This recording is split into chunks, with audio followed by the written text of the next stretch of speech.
Last topic आता है coordination. इसमें हम पढ़ेंगे कोऑर्डिनेशन का मीनिंग, डेफिनेशन, कोऑर्डिनेशन के फीचर्स और उसकी इम्पोर्टेंस। फिर आपका ये चैप्टर कंप्लीट हो जाएगा। सबसे पहले कोऑर्डिनेशन का मतलब क्या है? Coordination means synchronizes the activities of different departments। एक ऑर्गेनाइजेशन में बहुत सारे डिपार्टमेंट्स होते हैं, जैसे प्रोडक्शन डिपार्टमेंट है, मार्केटिंग डिपार्टमेंट है, एचआर डिपार्टमेंट है, फाइनेंस डिपार्टमेंट है। इन सभी डिपार्टमेंट्स में अलग अलग एक्टिविटीज परफॉर्म हो रही हैं। मान लीजिए प्रोडक्शन डिपार्टमेंट है तो वहाँ प्रोडक्शन से रिलेटेड एक्टिविटीज हो रही हैं। फाइनेंस डिपार्टमेंट है तो वहाँ अकाउंट्स वगैरह ये सब एक्टिविटीज हो रही हैं। तो ये डिफरेंट एक्टिविटीज को सिंक्रोनाइज करता है, तो उसे बोलते हैं coordination. Coordination synchronises the activities of different departments. Synchronises का मतलब होता है एक सीक्वेंस में लेके आना, जैसे स्टेप बाय स्टेप, एक के बाद एक, कड़ी से कड़ी जोड़ना, उसे कहते हैं कोऑर्डिनेशन।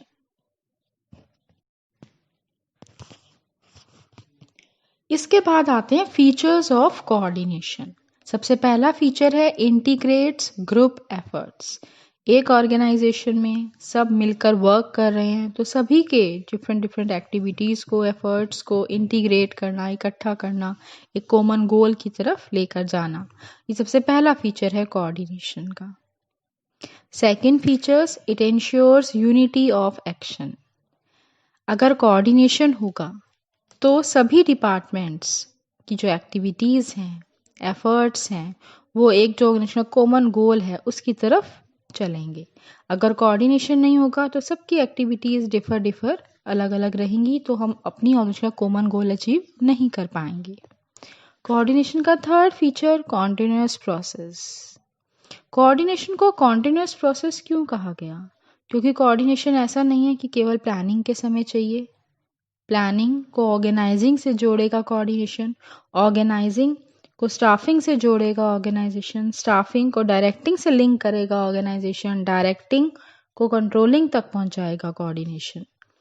और कोऑर्डिनेशन कंट्रोलिंग के बाद बंद नहीं होगा, कंट्रोलिंग को फिर प्लानिंग तक कोऑर्डिनेट करेगा।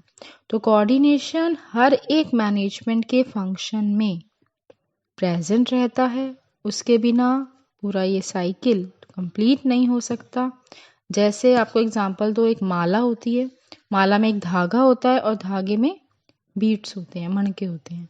तो कोऑर्डिनेशन क्या है? वो थ्रेड है जिसने मैनेजमेंट के सभी फंक्शंस को अपने एक उसमें बांधा हुआ है। Next, coordination is an all pervasive function.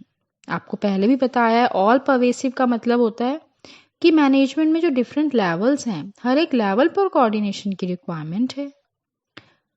और जितनी भी तरह की डिफरेंट डिपार्टमेंट्स हैं वहाँ आपस में कोऑर्डिनेशन होना चाहिए, डिफरेंट लेवल्स में आपस में कोऑर्डिनेशन होना चाहिए। तो इसीलिए कोऑर्डिनेशन का नेक्स्ट फीचर हमने पढ़ा परवेसिव फंक्शन, मतलब हर एक लेवल पर रिक्वायर्ड है कोऑर्डिनेशन और हर एक डिपार्टमेंट में रिक्वायर्ड है कोऑर्डिनेशन। नेक्स्ट फीचर क्या है कोऑर्डिनेशन का? It is the responsibility of all managers, चाहे वो टॉप लेवल मैनेजर्स हो या मिडल लेवल मैनेजर्स हो या ऑपरेशनल लेवल मैनेजर्स हो। सभी की रिस्पॉन्सिबिलिटी है कि वो आपस में कोऑर्डिनेट करके चलें, एक दूसरे से जुड़कर मिलकर काम करें। और लास्ट फीचर क्या है कोऑर्डिनेशन का? Deliberate function. डेलिब्रेट फंक्शन का मतलब क्या होगा? जो different efforts and different people के, उन सबको कोऑर्डिनेशन क्या करता है? इकट्ठा करता है, इंटीग्रेट करता है डेलिब्रेट मैनर में। डेलिब्रेट मैनर में मीन्स विद कोऑपरेशन, मतलब कोऑपरेशन भी हो और कोऑर्डिनेशन भी हो। डिपार्टमेंट है, एक डिपार्टमेंट दूसरे डिपार्टमेंट से कोऑर्डिनेशन भी हो आपस में और साथ में कोऑपरेशन भी हो वर्क करते समय। तो ये डेलिब्रेट मतलब डिपेंडेंट हैं दोनों, फ्री नहीं है। नीड और इम्पोर्टेंस ऑफ कोऑर्डिनेशन में फर्स्ट पॉइंट है ग्रोथ इन साइज। ये इम्पोर्टेंस है कोऑर्डिनेशन की कि अगर हमारी ऑर्गेनाइजेशन में कोऑर्डिनेशन होगा तो ऑर्गेनाइजेशन का साइज भी इंक्रीज होगा। क्योंकि बड़ी बड़ी ऑर्गेनाइजेशंस में ज़्यादा लोग वर्क करते हैं तो ज़्यादा कोऑर्डिनेशन की भी रिक्वायरमेंट है, जिससे उनमें आपस में हार्मनी हो, मीन्स पॉजिटिव एटीट्यूड हो एक दूसरे के प्रति। तो इसीलिए कोऑर्डिनेशन की ज़रूरत है ऑर्गेनाइजेशन में, तभी ऑर्गेनाइजेशन की ग्रोथ होगी। और जैसे जैसे ग्रोथ होगी, जैसे जैसे नंबर ऑफ एम्प्लॉयज़ इंक्रीज होंगे, वैसे वैसे कोऑर्डिनेशन की रिक्वायरमेंट भी बढ़ती जाएगी।